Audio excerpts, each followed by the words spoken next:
अस्सलाम वालेकुम स्टूडेंट्स, मैं हूं सनम नवाज़ और आप देख रहे हैं ई साइंस स्कूल चैनल। आज का जो हमारा टॉपिक है वो है ऑब्जर्वेशंस। ठीक है, पिछले लेक्चर में हमने पढ़ा था एक बायोलॉजिकल प्रॉब्लम क्या होता है और किस तरह उसको बायोलॉजिकल मेथड के ज़रिए सॉल्व किया जाता है। उसका जो फर्स्ट स्टेप था, देखिए बायोलॉजिकल जो प्रॉब्लम है उनका जो स्टार्ट है वो किससे होता है? Start with an observation. जो बायोलॉजिकल प्रॉब्लम होता है वो स्टार्ट किससे होता है? ऑब्जर्वेशन से। ठीक है, क्यों ऑब्जर्वेशन से स्टार्ट होता है? In order to form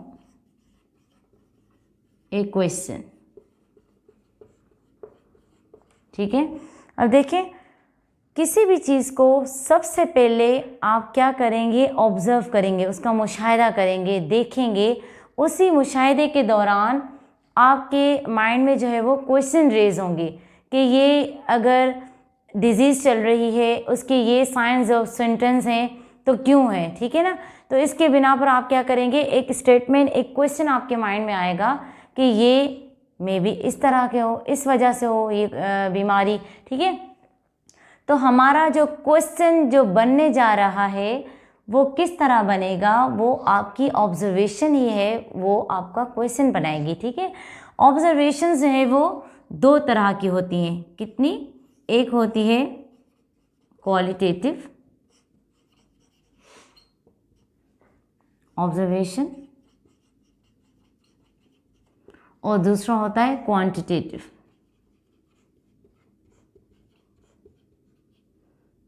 quantitative observations. ठीक है, ऑब्जर्वेशंस या आप किसी भी चीज़ का मुशाहिदा कर रहे हैं तो वो दो तरीक़ों से मुशाहिदा होगा। आइदर क्वालिटेटिव ऑब्जर्वेशंस होंगी या होंगी क्वांटिटेटिव। ठीक है, क्वालिटेटिव जो है वो किस तरह की ऑब्जर्वेशंस होती हैं? जो इमेजरेबल हैं।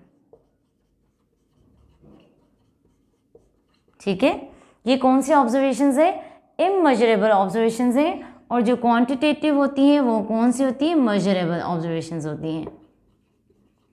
ठीक है, क्वालिटेटिव को आप मेजर नहीं कर सकते, क्वांटिटेटिव ऑब्जर्वेशंस आप मेजर कर सकते हैं। ठीक है, ये कौन सी ऑब्जर्वेशंस होती है? Can not be recorded, can not be recorded in numbers. इनको आप रिकॉर्ड नहीं कर सकते और इनको हम क्या कहेंगे? Can be recorded, can be recorded in numbers.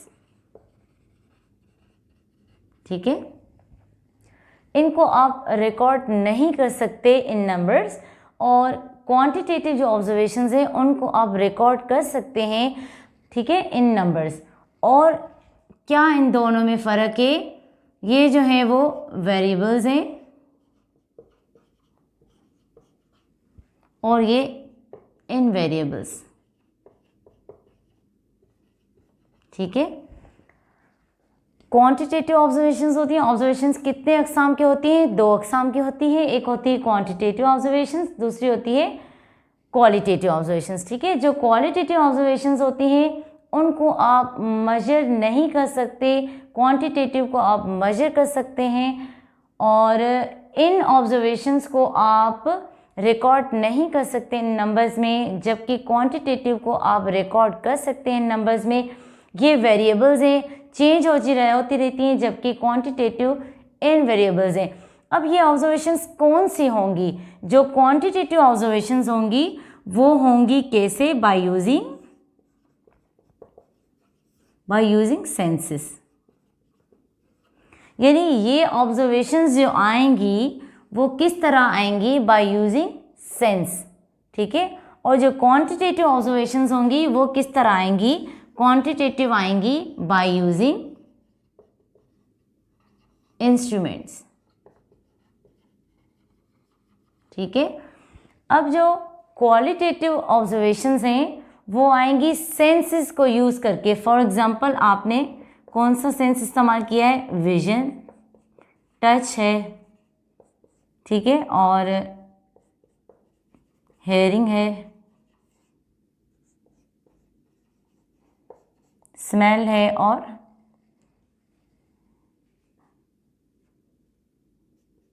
Test, ठीक है। ये वो 5 सेंस है जिसके यूज़ करके आप क्वालिटेटिव ऑब्जर्वेशंस देंगे। फॉर एग्जांपल, आपने देखा एक आम को, ठीक है, या आपने कोई भी चीज़ देखी है, वेरी फर्स्ट आप उसको देखेंगे, आपने कौन सा सेंस यूज़ किया? Vision, that is sense of site.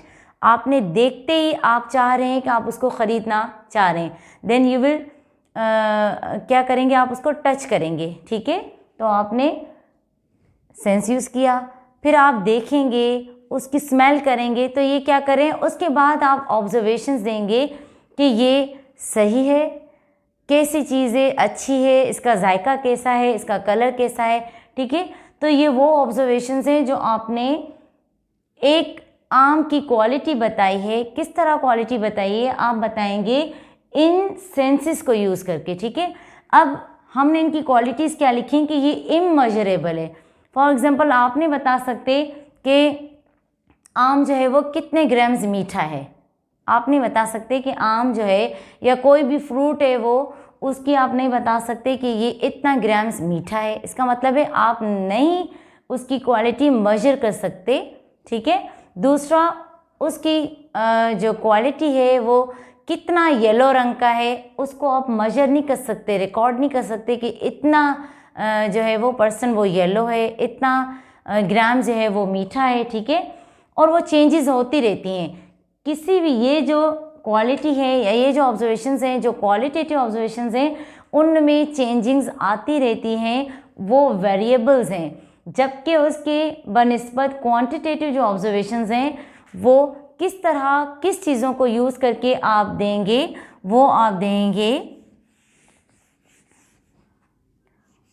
For example है थर्मोमीटर है, वो इंस्ट्रूमेंट्स को यूज़ करके हम ऑब्जर्वेशंस देंगे।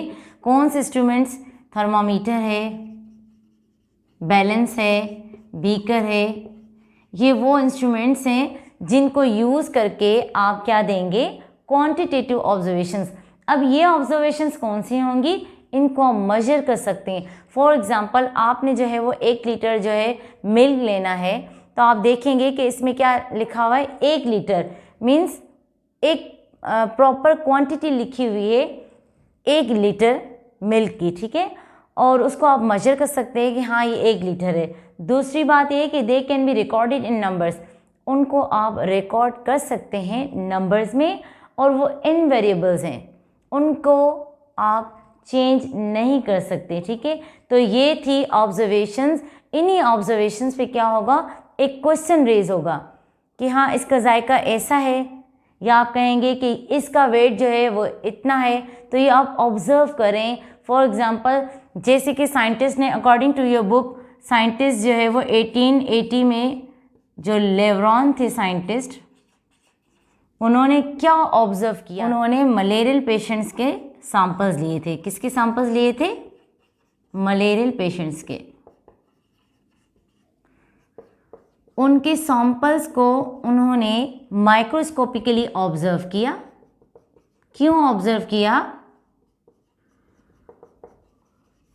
इन order to give an observations. वो ऑब्जर्व कर रहे हैं माइक्रोस्कोपिकली उन सैंपल्स को जो मलेरियल पेशेंट्स के थे। और ऑब्जर्वेशंस पे उनको क्या ऑब्जर्व उन्होंने किया? उन्होंने किया टाइनी पार्टिकल्स, जिनको क्या नाम दिया? प्लाज्मोडियम, ठीक है। तो इन्होंने यहाँ से ये ऑब्जर्वेशंस जो है वो निकाली कि जितने भी जो है वो पेशेंट्स होंगे मलेरिया के, उनके ब्लड सैंपल में क्या होगा? प्लाज्मोडियम मौजूद होगा। ये इनकी ऑब्जर्वेशंस हैं। This is not may be, it might be possible कि ये राइट भी हो सकती है और रॉन्ग भी हो सकती है। ये ऑब्जर्वेशन है। अब इस पे क्या बनेगा? हाइपोथेसिस बनेगा। अब ये तमाम सैंपल्स देखने के बाद लेब्रॉन साइंटिस्ट ने क्या किया था, एक ऑब्जर्वेशंस दी थी कि जितने भी मलेरियल पेशेंट्स होंगे उनमें क्या होगा, प्लाज्मोडियम उनके ब्लड में मौजूद होगा। तो इस तरह उन्होंने एक ऑब्जर्वेशन को जनरेट किया, एक क्वेश्चन को जनरेट किया, जो बायोलॉजिकल प्रॉब्लम है उसको आगे जाके उसी मेथड से हल किया जाएगा जो हमने लास्ट लेक्चर में पढ़ा था। ये था हमारा आज का लेक्चर ऑब्जर्वेशंस पर। नेक्स्ट लेक्चर में हम इंशाल्लाह पढ़ेंगे हाइपोथेसिस पर। अगर आपको मेरे लेक्चर्स अच्छे लगते हैं तो सब्सक्राइब करें, लाइक करें और शेयर करें और कमेंट्स भी दें ताकि मैं अपने लेक्चर्स को इम्प्रूव कर सकूं। थैंक्स।